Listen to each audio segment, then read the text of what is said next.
मित्रा, तुला पण वाटतं का एका रात्रीमध्ये शेअर मार्केटमध्ये करोडपती होता येईल? तर नाही. तसं तू विचार करत असेल तर नक्कीच तू चुकीच्या मार्गाने आलेला आहे. मित्रांनो, नक्की शेअर मार्केटमध्ये कशा पद्धतीने वर्किंग केलं जातं? आपण जे पिक्चर मध्ये पाहतो का एक शेअर्स घेतला आणि तो काय दिवसातच दुप्पट, तिप्पट, चौपट, पाचपट झाला. पण रिअॅलिटीमध्ये ही गोष्ट आहे का अशी असू शकते का?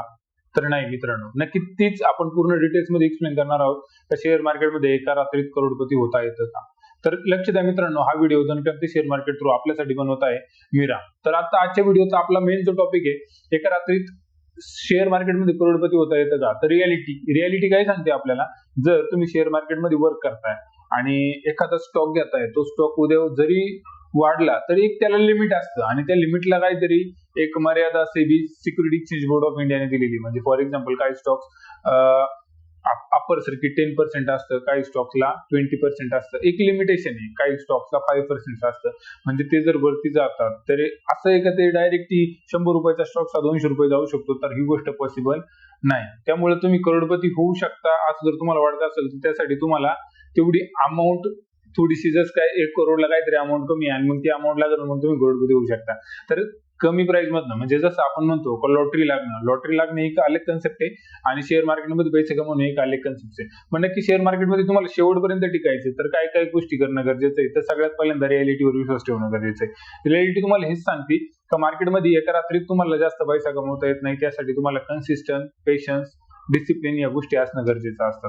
तर तुम्ही मार्केटमध्ये पैसा कमवू शकता. तर नक्की तो कसा, तो आपण आपल्या या व्हिडिओत पाहतोय. इथं तुम्हाला एक उदाहरण देतो मी. बऱ्याच लोकांचं असं असतं का बाबा आता मी पेनी स्टॉक घेतलाय आणि पेनी स्टॉक घेतल्यानंतर त्याची जे रिटर्न्स आहे हे काही दिवसातच तुम्हाला 5 पट, 6 पट, 7 पट, 8 पट, 10 पट, 20 पट, 50 पट रिटर्न्स देईल. आणि यासाठी लोक काय करतात, म्हणजे त्याला आपण मल्टीबॅगर म्हणतो. तर मल्टीबॅगर स्टॉक्स हा ज्या वेळेस तो रिटर्न्स देतो तेवढ्या प्रमाणात, ओके. तर एक स्ट्रॉंग स्टॉक सुद्धा मल्टीबॅगर असू शकतो, पण पेनी स्टॉक्स हा एक वेगळा आहे आणि मल्टीबॅगर हा कन्सेप्ट वेगळा आहे. आता पेनी स्टॉक्स म्हणजे काय, जो स्टॉक्स हा ₹1, ₹2, 50 पैसे, 8 आणे काहीतरी असं कमी किमतीत आहे आणि मग लोक विचार करतात आपण आता याच्यात ₹1,00,000 शेअर्स बाय करू आणि आपण नंतर त्याच्यात ₹2-5 किंमत झाल्यावर विकू. पण मग त्याची जी वाढण्याची क्षमता असते ती काही पर्सेंटेज मध्ये असते. मग त्या पर्सेंटेजचं प्रमाण सेबीनी ज्या काही गाईडलाईन्स दिल्या त्या गाईडलाईन नुसार असतं. म्हणजे जसं का ₹1 स्टॉक हा जरी वाढला तर तो मॅक्झिमम सीबीच्या नियमानुसार 10% वाढू शकतो, 5% वाढू शकतो. मग 10% ने तुमचा स्टॉक उद्या ₹1 ₹2 होणार आहे का? तर नाही, तो किती होऊ शकतो? ₹1 10 सिंपल एक्झाम्पल आहे. पण लोक इथं विचार काय करतात का नाही बाबा मी करोडपती होऊ शकतो. यात 99% म्हणजे 90% पेक्षा जास्त लोक फक्त तेवढ्या एका विचारानेच मार्केटमधनं लॉस मध्ये जातात. आणि मग त्याच्यासाठी ते मल्टिपल स्टॉक्स असे आहेत का ज्याची किंमत 4 आणे, 8 आणे, रुपया, ₹1, ₹2, ₹3, ₹4, ₹5 अशी आहे आणि त्याच्यामध्ये हजारोनी क्वांटिटी बाय करून ठेवतात आणि एक दिवस त्यांच्या स्वप्नांचा चक्काचूर होतो आणि ते स्टॉक्स ना अप्पर साईडला मुवमेंट होत, ना त्यांचं काही प्रॉफिट जास्त जनरेट होत. आणि कधीतरी तुम्हाला तो पाहायला भेटला तर 100 पैकी एखादा स्टॉक असतो आणि तुम्ही काय त्या एखाद्या स्टॉक साठी मालक नसता.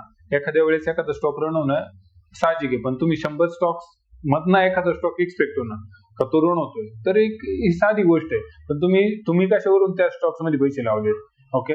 सो त्यासाठी तुमची जी सायकोलॉजी ही मेंटेन करून ठेवणं गरजेचं आहे का पेनी स्टॉक्स मध्ये तुमचा पैसा बनत नाही तर 90% ट्रेडर्स लोकांचा पैसा किंवा इन्व्हेस्टर्स लोकांचा पैसा हा जर लॉस होतो तर तो पेनी स्टॉक्स मध्ये होतो. कारण मार्केटमध्ये त्यांना पूर्ण नॉलेज नसतं, ते बिगिनर असतात, त्यांना कोणतरी न्यूज सांगितलेली असते, कुठेतरी ऐकलेलं असतं, युट्यूबवर पाहिलेलं असतं का हा स्टॉक्स एवढे एवढे वरती जाणार आहे. जर तो तेवढा वरती जाणार आहे तर ते न्यूज तुमच्यापर्यंत काय येते, ते लोक बाकीचे बाय करू शकत नाहीत का जे तुमच्यापर्यंत न्यूज पोहोचवतात. मोठमोठे इन्व्हेस्टर्स त्या ठिकाणी काही लॉट्स किंवा काय हजारो लाखो क्वांटिटी, करोडो क्वांटिटी बाय नाही करू शकत का? तर मित्रांनो, ह्या स्वप्नांमध्ये पडण्यापेक्षा रियालिटी काय आहे, मार्केटमध्ये पैसा कधी आहे या गोष्टी समजून घ्या आणि त्यानंतर मार्केटमध्ये इन्व्हेस्ट करा.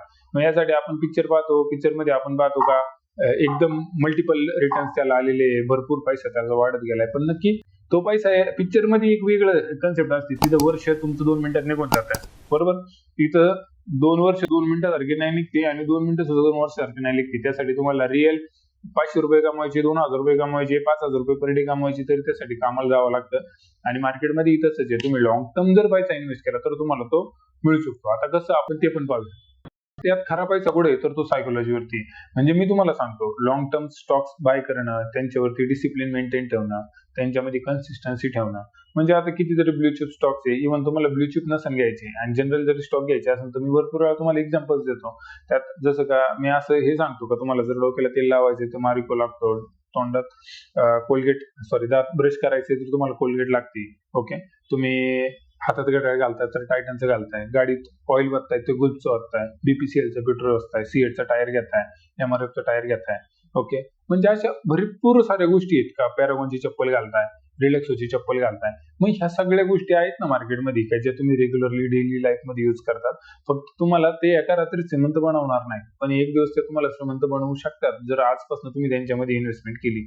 मग मार्केटमध्ये पैसा कधी, हा लॉंग टर्म विजनला आहे. हा शॉर्ट टर्म विजनला ऑप्शन्स हा एक अलग पार्ट आला. तो तुम्हाला ऑप्शन सुद्धा तुम्हाला काय एका रात्री करोडपती बनवतो असं नाही. त्यासाठी तुम्हाला मेहनत करावं लागते, रिस्क मॅनेजमेंट करावं लागतं, सायकोलॉजी मेंटेन करावं लागते, पेशन्स ठेवावं लागतात. तुम्ही 5 मिनिटाची कॅन्डल घेतली आणि 5 मिनिटाची कॅन्डल घेता आणि तुम्ही 2 मिनिटांमध्ये तुमची कॅन्डल ग्रीन होईल असं एक्सपेक्ट करता. जर तुम्ही 5 मिनिटसाठी तो टाइम फ्रेम यूज करताय कॅन्डलचा ऑप्शनसाठी म्हणा किंवा कुठल्याही इंट्राडे ट्रेडिंगसाठी म्हणा, तर 5 मिनिटाच्या कॅन्डलला तुम्हाला 1 half hour 2 hours at least 30 minutes तरी वेटिंग करणं आहे का तो मार्केटचा मूव कुठल्या दिशेने जातोय. मग तर तुम्ही ते एक्झिट करणे. तुम्ही एंट्री करता, एंट्री गेले लगेच त्याच्यात ग्रीन दिसला का हा बरोबर चाललाय आणि रेड दिसला का चुकीचं चाललंय. मग ते ग्रीन दिसला थोडासा बुक करून घ्या आणि लॉस दिसला का तो होल्ड करून ठेवा. अशी स्ट्रॅटेजी तुमची बनत राहते आणि इथं तुम्ही लॉस करता. मी असं म्हणत नाही का ऑप्शन्स मध्ये पैसा नाही, ऑप्शन मध्ये भरपूर पैसा आहे, पण एका रात्रीत श्रीमंत होण्यासाठी तुम्हाला जे स्ट्रॅटेजी किंवा जो लकी ड्रॉ आहे हा तुम्हाला वाटतोय हा शेअर मार्केटमध्ये आहे तर असं नाही. आणि ह्या विचाराने जर तुम्ही मार्केटमध्ये आला असेल तर मार्केटमध्ये एक्झिट व्हा, कारण मार्केट एका रात्रीत करोडपती करण्यासाठी नाही. त्यासाठी तुमच्याकडे तेवढे अमाऊंट सुद्धा लागतात, तेवढे कॅल्क्युलेशन्स लागतात, तेवढे पैसा पण लागतो, तर तुम्ही त्याच्यामध्ये तेवढा पैसा जनरेट करू शकता. आता हेच मी ही कळकळणी का सांगतोय, तर एक मार्केटमध्ये कसं आहे, फक्त बिगिनर आला का त्याला जास्त काय माहिती नसतं, त्याला फक्त बाय सेल कळतं. पण नक्की बाय सेल झालं म्हणजे तुम्हाला मार्केट कळलं असं होतो का? नाही. किंवा तुम्हाला कोणतरी काहीतरी 4 स्टॉक दिले आणि त्या स्टॉक मध्ये तुम्ही बाय करून ठेवलं तरी सुद्धा का तुम्ही करोडपती होता का? नाही. तर एक व्हॉल्यूम, एक त्याचा अंडरस्टँडिंग, एक तो स्टॉकचा फंडामेंटल, त्या स्टॉकचं टेक्निकल अनालिसिस, त्याच्या मागचे त्याचं रिस्क मॅनेजमेंट, त्याच्या मागची त्याची सायकोलॉजी, त्याच्यानंतर तुमचं मनी मॅनेजमेंट, त्याच्यानंतर तुमचं माइंड मॅनेजमेंट, त्याच्यानंतर त्या ट्रेडमध्ये तुमचा रिस्क आणि रिवॉर्ड रेशो, या सगळ्या गोष्टींच्या पॅरामीटर्स तुम्हाला जर मॅच करता आल्या, त्यानुसार तुम्हाला एंट्री करता आली, त्यानुसार तुम्हाला टार्गेट पर्यंत थांबता आलं, तर मार्केटमध्ये तुम्ही पैसे कमवू शकता. त्यासाठी तुम्हाला असं नाही का तुम्ही आज पैसे टाकले आणि उद्या तुम्हाला त्या पैशाचे काहीतरी रिटर्न भेटणार. जसं मी तुम्हाला 5 मिनिटाच्या कॅन्डलचं एक्झाम्पल दिलं, सेम इंट्राडे ट्रेडर तुम्ही 1 दिवसाची कॅन्डल घेता आणि 5 मिनिटात एक्झिट करता. कोणची सायकोलॉजी मला तेच कळत नाही. काय 1 दिवसाची कॅन्डल पाहायचा आणि 5 मिनिटाचा ट्रेड घ्यायचा, 15 मिनिटाची कॅन्डल पाहिजे 2 मिनिटात एक्झिट करायचं. जर तुम्ही 15 मिनिटाची कॅन्डल पाहताय तर 15 मिनिटाच्या पुढच्या 15-20 कॅन्डल बनल्या तर तुम्हाला कळेल मार्केट कुठे जाते.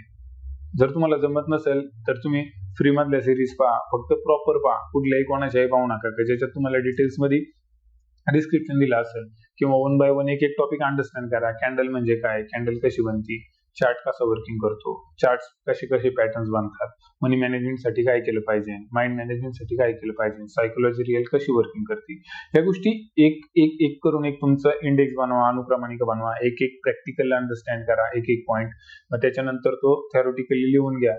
त्यानंतर प्रॅक्टिकली तो वर्किंग करतो का, स्वतःच्या लेवलला स्वतःच्या असाइनमेंट्स तयार करा. या गोष्टी जर तुम्ही करत राहिले तर मार्केटमध्ये तुम्हाला कुठेतरी पैसा भेटणार आहे. हा एका रात्रीत एका दिवसात करोडपती बनणाऱ्यांसाठी शेअर मार्केट बनलेला नाही. हे मी परत का सांगतोय का, भरपूर लोक फक्त याच आशेने इथे येतात का माझा ऑप्शन आता 2 रुपयाचा ऑप्शन आहे 50 रुपयाला जाईल. 2 रुपयाचा ऑप्शन प्रत्येक वेळेस जर तुमचा 50 रुपयाला झाला असता आणि जर तो तुम्हाला भेटला असता तर तुमच्यासारखे लाखो करोडो लोक जे की 90% ट्रेडर्स लॉसमध्ये ते लॉसमध्ये गेलेच नसते. सो तुम्ही त्या विचाराने बदलू नका. त्यात आता रिअल मेन फॅक्ट काय, अगोदर बँक निफ्टी चांगली वर्क करायची, नंतर सेन्सेक्स चांगलं वर्क करायचं, नंतर निफ्टी चांगलं वर्क करायची. आता प्रत्येकाची डे चेंज झाले, म्हणजे आता गुरुवारची एक्सपायरी ट्युजडेला गेली, ट्युजडेची एक्सपायरी गुरुवारी आली.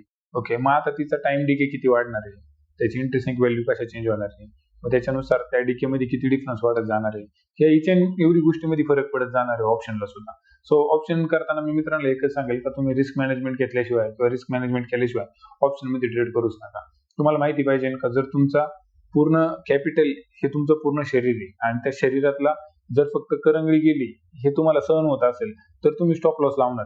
पण जर तुम्ही हात जाऊन देताय, कोपरा जाऊन देताय, खांदा जाऊन देताय, पूर्ण बॉडी जाऊन देताय, तुमचं कॅपिटल जर घालवताय तर उद्या तुम्ही जिवंत कशावर ना, बरोबर, म्हणजे तुमची बॉडी राहणार कशी.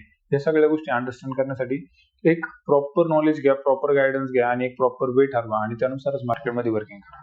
आता दुसरं, ज्यावेळेस तुम्ही मार्केटमध्ये काय करता, रिस्क जास्त घेता, काय रिस्क, आणि लॉस जास्त घेता, रिस्क म्हणजे काय, लॉस जास्त घेता आणि प्रॉफिट कमी घेता. मग त्यावेळेस तुमची सायकोलॉजी मेंटेन नाही होत, कारण तुम्ही काय करता, जास्त लॉसला एक्झिट करता आणि कमी प्रॉफिटला एक्झिट करता. आणि हा जर जोपर्यंत रेशो मेंटेन राहील तोपर्यंत तुम्ही ट्रेडर बनणं अवघड आहे. मग ट्रेडर बनण्यासाठी पॉझिटिव्ह काय, डिसिप्लिन सगळ्यात पहिल्यांदा मेंटेन करा. जर तुम्ही जास्त ट्रेड करत असाल असं तुम्हाला वाटतंय, तर एक किल ट्रेड नावाचा ऑप्शन आहे. तुम्ही बऱ्याच ब्रोकर्सला तो ऑप्शन अवेलेबल आहे, तुम्ही तो चेक करू शकता. किलिंग स्विच ते किल करून टाका तीन ट्रेड झाल्यानंतर, आणि एक ठराविक ठरवा दिवसाचा लॉस तुम्हाला किती घ्यायचा आहे, आणि तो लॉस एक मेंटेन करून ठेवा का, त्याच्यापेक्षा जास्त नाही. आणि दुसरं मी एक सांगेल, ज्यावेळेस तुम्ही आता ह्या प्रॉब्लेमचं सोल्युशन काय आहे, का एखाद्या दिवशी तुम्हाला जास्त प्रॉफिट झाला, म्हणजे 50,000, 10,000, 20,000 असं तुम्हाला वाटतोय, 5,000, पण मग त्याच्या दुसऱ्या दिवशी तुम्ही जास्त लॉस केलेला असतो. मग तो लॉस होऊ नये यासाठी ज्या दिवशीचा प्रॉफिट त्याच दिवशी एक्झिट कसा करता येईल याचा एक प्रॉपर विचार करा. का जो प्रॉफिट घेतलाय तो विथड्रॉ करा, विथड्रॉ करून परत आहे त्या कॅपिटलवरती वर्किंग प्रॉपर सुटेबल वर्किंग करत चला. तर मित्रांनो, शेअर मार्केट हे करोडपती बनण्याचं साधन आहे, पण ज्यांच्याकडे डिसिप्लिन आहे, कन्सिस्टन्सी आहे, पेशन्स आहे, मनी मॅनेजमेंट आहे, माइंड मॅनेजमेंट आहे, सायकोलॉजी आहे, रिस्क रिवॉर्ड रेशो आहे, हा त्यांच्यासाठी, आणि ते पण लॉंग टर्म साठी, नक्की तुम्ही एका दिवसात बनवू शकता. ओके, व्हिडिओ आवडला लाईक करा, इतर मित्रांना शेअर करा, आणि नक्कीच तुम्हाला काही सजेशन्स असतील, काही क्वेश्चन्स असतील तर ते नक्की तुम्ही विचारू शकता. बऱ्याच वेळा तुम्ही व्हिडिओ पाहता पण खाली सबस्क्राईब बटनवरती क्लिक नाही करत, नोटिफिकेशन बेल आयकॉनवरती क्लिक नाही करत, तर बेल आयकॉन बटनवरती क्लिक करा, जेणेकरून ज्या वेळेस तुम्हाला माझे नवीन व्हिडिओ येतील ते तुमच्यापर्यंत पोहोचत जातील. भेटू आपल्या पुढच्या व्हिडिओमध्ये, तोपर्यंत धन्यवाद.